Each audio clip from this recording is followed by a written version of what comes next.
How would you have handled this 1 versus 1? Fight! If you'd start by banking low, you'd be on the right track, since there is no point in trying to follow a MiG-15 to a vertical. Now that he starts diving, what's your move? If your answer is to drop as low as possible, you wouldn't be far off, since MiG-15 can become quite stiff in a steep dive with speed. He is just about to get into gun range. What's the move? Well, this one is pretty obvious, and that's evading. If he dropped the air brake here, it would be significantly harder. But since he didn't, I can start looking for the overshoot. Now that he blew past, should you go in for a shot or break off? I decide to go for the shot, but misjudging my nose authority, I am just unable to pull in.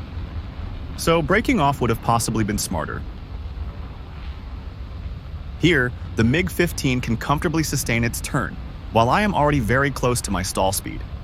He is now running rings around me. What to do now? If your answer is to dive, you'd be doing the only thing you can here, as trying to sustain the one circle would just have him parked behind you soon. But now the issue is, we are going much slower, and the MiG won't compress. Do you just keep diving this way?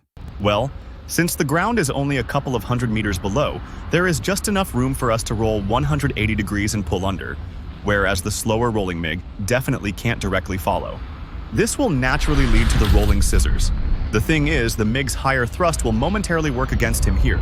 Here it's important to note two things. Since he does still not have his air brake out, we will have guns on next pass, unless he pulls straight vertical, in which case we need to be ready to follow up by rolling right side up again. He turns vertical, evading the pass, but seeing he isn't getting far enough, he still tries to somewhat sustain the maneuver, finally turning the tables. I land a crit on his tail and a couple of more to the fuselage, essentially finishing the engagement. In the wounded state he is in, at these speeds, he is not able to do much. Do you think you could have handled this situation?